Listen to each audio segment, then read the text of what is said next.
today is about one of the things that I got on board with after leaving the laboratory job and getting involved with these church member people was that I had a lot of people that had no education, possibly beyond high school, or very little education. Some of them might not have even finished high school. And so this is the same group of people from the White Horse Christian Center with Pastor Jeff Johns.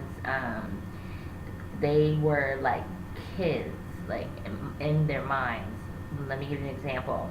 This grown ass, like 50, 60-year-old man talks about deciding on buying a house, and he gives a story about how he prayed and asked the Lord to tell him whether or not he should buy this house. And it was like watching a little kid try to figure out a problem. He didn't decide because of what a normal adult would decide for those reasons. Like, he like folded a piece of paper in half. There it was. He folded a piece of paper in half and he wrote the pros and cons of buying a house, which, that's kind of cool, but it was just very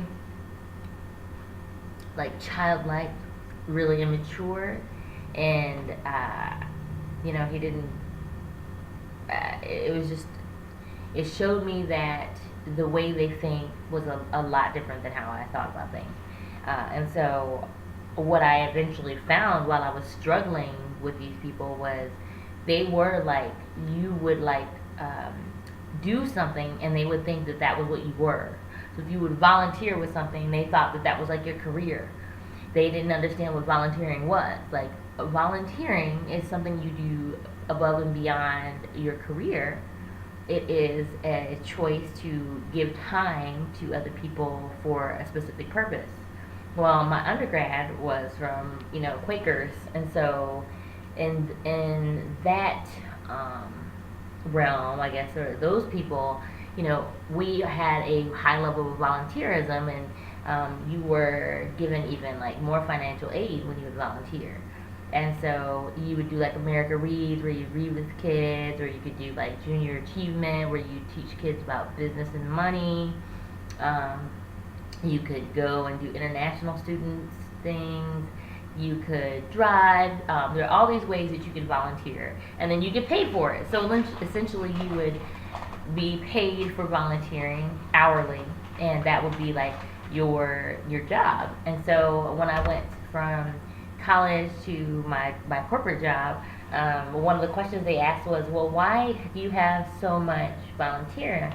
Why does it seem like you did so much volunteering? And my answer was like, well, volunteering is a part of the culture from my undergrad, and it is a part of what people are asked to take part in to build community. That's like how you build community. That's how you make community. That's how you secure community. That's how you build community.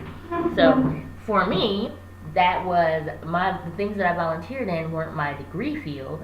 They were things that were used for my extra time. So I get to White Horse, and White Horse uses volunteers as workers.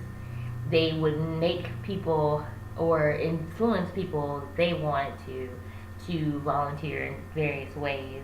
And if they didn't like your volunteering, they would try to like undercut you or kind of like sabotage you. Instead of saying, we would prefer that maybe you don't want to volunteer with this, they would just like sabotage things. It was really sick. It was a really sick place to be. But anyway, I didn't know I was with sick people, and I didn't know that they were undereducated, and I didn't know they were under like somebody else's mind control.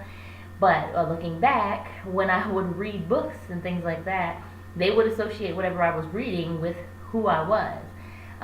So if I was reading a book to understand more about, management, deciding maybe if I wanted to go into a degree for management, you read a book, find out what it's about, what does that feel like, or what was somebody else's experience with it. They would think that you were trying to be a manager and you weren't going to be humble enough, so they would try to sabotage you reading the book or destroy you or demean you so that you wouldn't consider being a manager. It was really a sick group of people. It was a sick place to be. They had really sick minds, And really, there was probably just a lot of brain damage from the behaviors that they, the behaviors and the way they treated one another. Um, and so, because of that, I read books now, and I'm going into these more and more like lower income areas, and I see the same thing where, they are online in the autistic way. And when I mean the autistic way, we're talking about all the girls on the Menzies at the same time, right? They do that and they lock in on people. They want to really connect to you. And a lot of that has to do with the gaslighting and abuse that they'll try to bring to you. But you have to recognize that these people have psychological disorders. When I was working with the kids that had emotional problems, the schizophrenic kids were ironclad together. Like, the schizophrenic kids, like, would probably mostly the people that are gaslighting you are schizophrenic, and they haven't been diagnosed. Because what I saw with the facility that I was, working at with those kids, they were like ironclad when it came to like coordinating with each other, wordplay, kind of having conversations with themselves where they were inferring that they knew more about you than you thought or than you knew. Now, psychologically, we don't know more about one another than we say, or you really, not a lot of people have extrasensory perception, period. Whether you want to act like you do or not. That is really an anomaly, and it's not a common thing. So you don't have a population full of people that are clairvoyant and able to read your mind. They will make it feel as though that you have a population of people that are around you that are clairvoyant and extraterrestrially, they know about you. No, they don't. What you have are people with really deep mental disorders that have been conditioned to behave and respond to specific things, and they might even look for a certain movement that you do for them to do something next. And it's taken years for me to digest and dissect that behavior. But I look back on what I experienced with the white cult, and I say white cult because only the white members were abusive. The Hispanic and the black people were not abusive. Only the white members were abusive. And so, even though it was a multicultural church, only the white church members were abusive in that manner. Otherwise, I think you have to get in these populations, and I made like my own world while I was working with the research company by listening to audiobooks in my spare time. So I would get home, and to just de-stress, I would listen to an audiobook while I was cleaning, or I'd listen to an audiobook while I was working on something. And that was my way of just kind of decompressing, taking my mind away from the responsibility that I just had to take part in, and just recentering on something else, to recognize that the world was bigger than me, and to recognize the world was bigger than the problems that I had at work, and there are other people that had these wonderful experiences. So here I am in another community. I've been like on their little network of, the networks go like this. Somebody will have a place for me to live, and they'll have somebody that maybe lives with them, and they've been like preparing, including like employment, they've been preparing for my arrival. And so they'll get their ability to do the different psychological abuses together, so they're synced kind of, and this is what the white cult will do as well. And so by the time I get there, they're really good at coordinating and kind of making you feel uncomfortable with the various things that they do. And then once you begin, you feel as though you're by yourself amongst people that are really well coordinated, and what you're dealing with are abuses at work. And so I really was looking into employment law. There's this thing called negligence.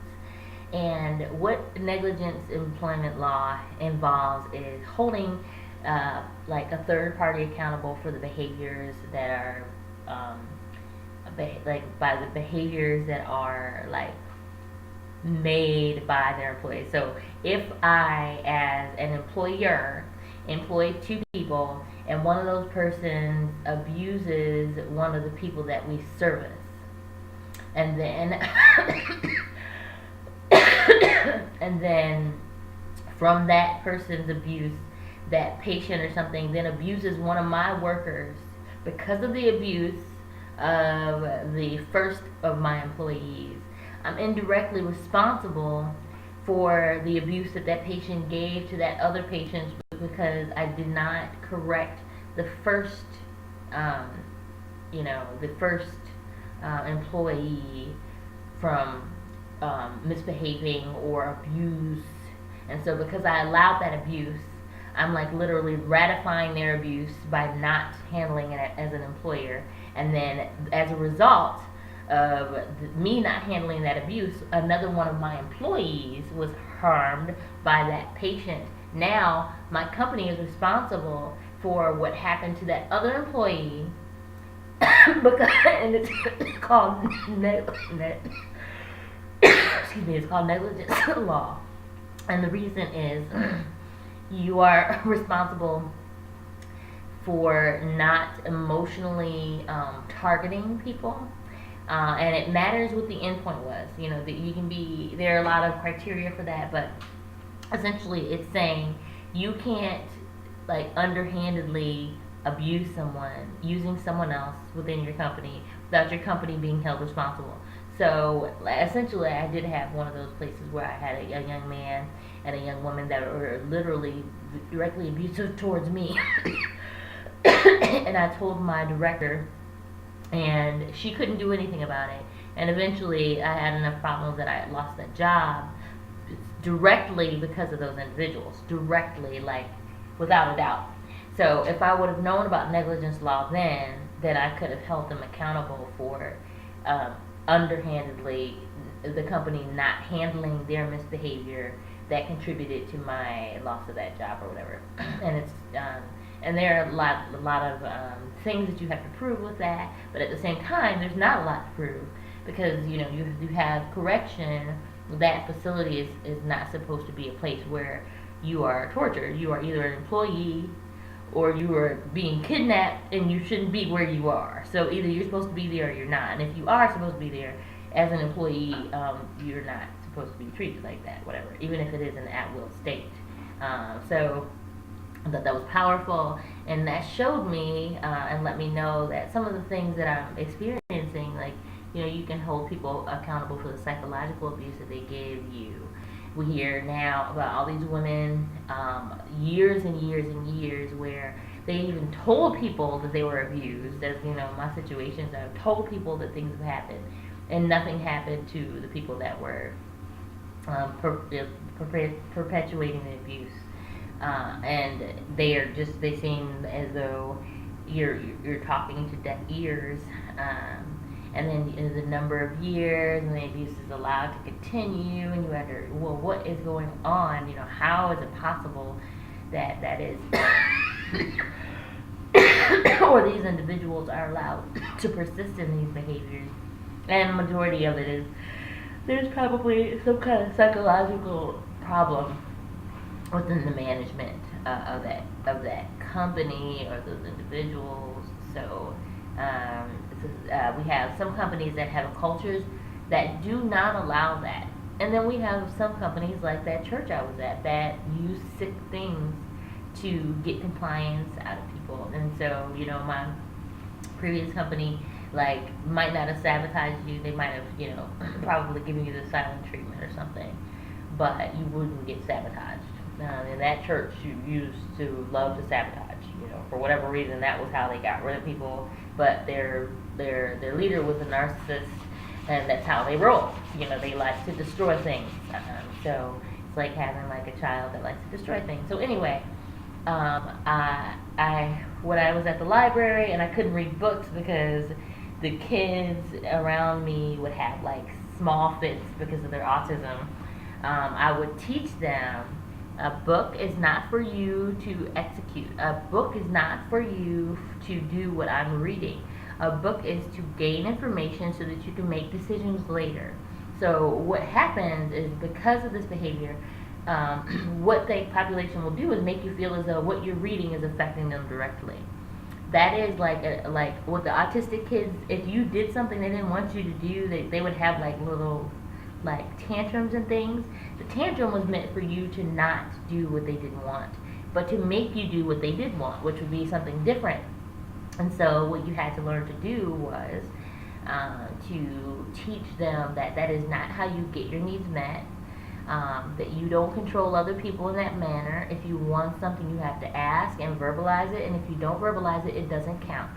So we don't play clairvoyance, and we don't play manipulation. If you need manipulation or clairvoyance, then you need to go to a mental health facility, or you need to go to a tarot card reader, or you need to go to a prophetic church, and you can go play those games there. But that's not where we're going to play in the corporate world, or with the process of being of getting business done during the day. And so, like, when my kids would do that, I wouldn't do what they would ask. If you were going to manipulate me to make me put your picture on the wall instead of asking, because you didn't ask, I'm not going to put it on the wall. But if you come to me and ask me, can you put your picture on the wall, then I will let you put the picture on the wall.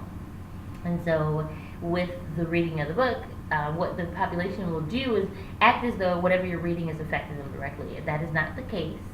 Everyone has their own mind, and you make up your own mind. You are your own individual person.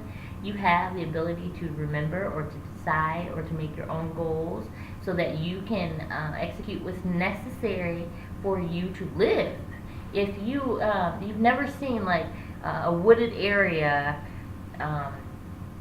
a chipmunk and a squirrel help each other, really, right? Because they've got like they're different species. They don't really interact very much. Their goals are different. The size of the acorns that they can handle are different. You know, just the what they do is different. They're different species. They're not meant to be all chipmunks. Chipmunks are not squirrels, and squirrels are not chipmunks. And you as an individual can be a squirrel or a chipmunk, and then you have cats around you. Well, you're not a cat. You're a chipmunk or you're a squirrel. So then be what you are, and then you'll find what you need. And if you continue to let these people that have mental problems lead you, they're usually wanting you to lead them because they don't know what to do. So what was happening at the cult was they were like siphoning off what to do like corporately, what to do professionally, what to do educationally for the certain things that I was going through as I was finishing my master's, and they were like kind of dissecting me. Well, I didn't know that. I didn't join the church for school. I joined the church because I was grateful to God that I gotten into school, and I had been praying about it. So I was like so grateful that I found a church that had more God in it. And so I have been using that knowledge to kind of make progress. And me and my mom have been having arguments about my employment process. And I just really feel as though there are a lot of things with the employment process here that just don't make sense.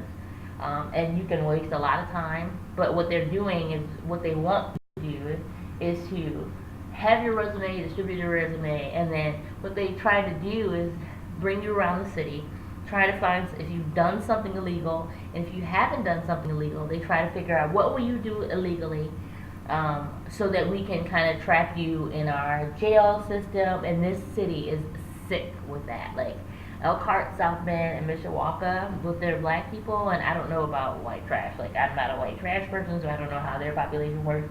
But that is the name of the game. Like me and my sister, for us to have been able to just go straight to college without having kids was like abnormal.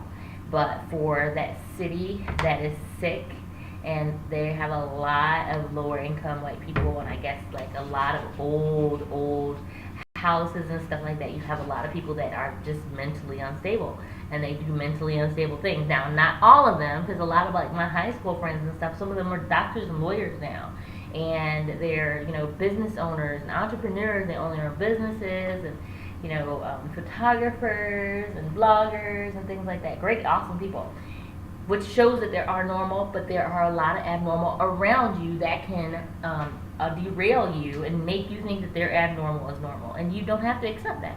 You just have to know what are the other options. And that's why like some of the things in testimony with Christianity are so helpful, because what they show you within those testimonies is, oh, there's another way to do this. This is not the only way to do this. And this is a wonderful example, really quickly.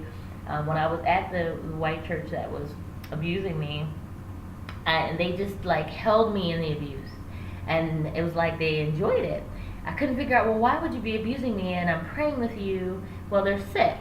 Well, I was like, not all prophetic people are sick. I know this just can't be God. And so I found this other young man that was, he was like from Africa. He's a white guy though, but he was African. He was a wonderful pianist, and he felt that he was going to become a pastor, and so he applied to the school, and the people at his church didn't think that he should do it, and so they tried to deny him the ability to go to school to become a pastor. And so he wrote the school and told the school, I'm gifted in piano. I really feel as though God has called me to be a pastor, but my church won't let me for whatever reason. And so I'm writing you myself to ask you, how do I get to school so I can become a pastor? And that school paid for his program, and he became a pastor despite the group of people that were around him to try to stop him. And I think chances are the group of people that were around him wanted him to be a piano player for the rest of his life.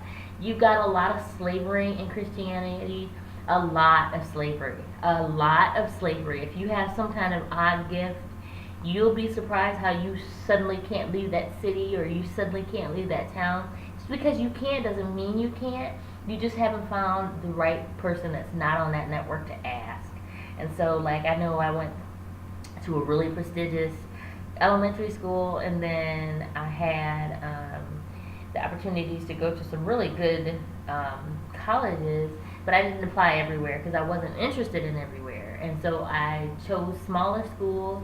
And one of the schools that I chose, someone told me that the only way I'd go there is if I won the lottery or something like that. And I was like, that's not true. But I'd already done like a science program at this school. So I knew that I didn't have to win the lottery to go there. I just had to decide and, find the money. And so that's where I ended up going to get my undergrad.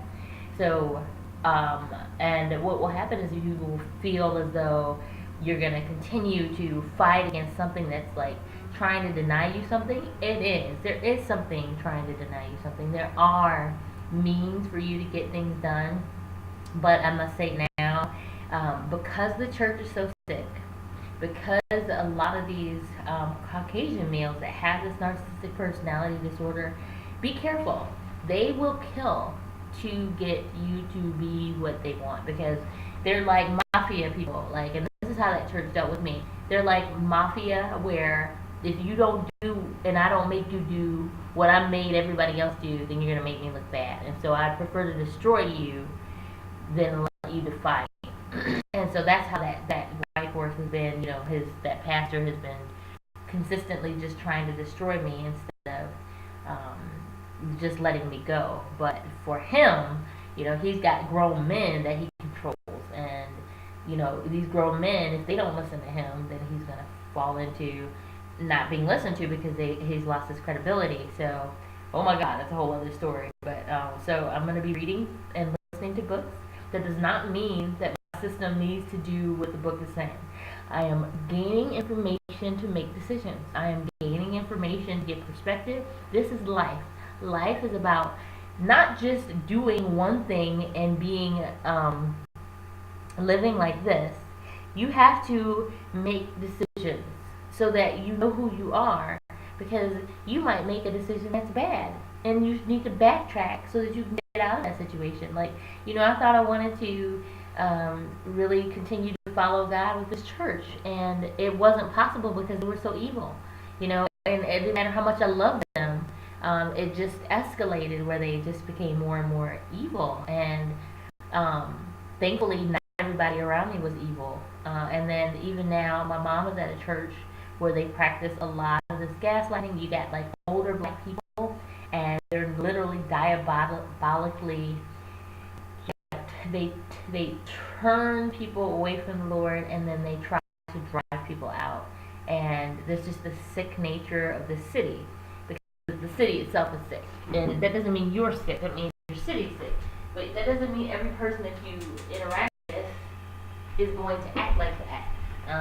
There are probably a few normal people that have been dwelling among them, and you can interact with them to get perspective. Healthy perspective is good. That's what I've always gotten from the psychologist. My neurologist always gave me the healthy perspective on making decisions for my disorders, um, choices, because there's a book called Bait of Satan, and in that book, the author talks about how Satan will give you something that looks shiny and new to make you put your hand in the basket to grab it and then close the basket so you can't pull your hand out. And you want to have more than one choice so that you don't get stuck in one of those traps. Like White Horse was a trap because it had what I was looking for. I'm looking for a husband. I was looking for people that were stable Christians that were reading the Word and doing the Word and living the Word and like watching the Word, and learning about it. And so they had classes, and they had Hispanic people and Black people and other communities of people come there, and that was not what it really was about. The church ended up being about being a business. So now I know the churches aren't churches. Churches are businesses. Well, I didn't know that before. So I had to learn. So now I know that when I'm going to church, I'm not really going to church. I'm going to a business, and I have to decide who I'm going to do business with, because essentially that's how churches are run now. So that's the maturation today, and to release the accountability that people try to hold over you. Your decisions don't affect those around you as much as they might act as though they do, because if they did, then you wouldn't have interacted with one another. You could be anywhere at that point in time. You could be anyone else at that point in time. So because you could be anyone else, you don't have to be the one responsible for how they're behaving towards you, because you could be anybody. And because you could be anybody, you don't have to be their victim.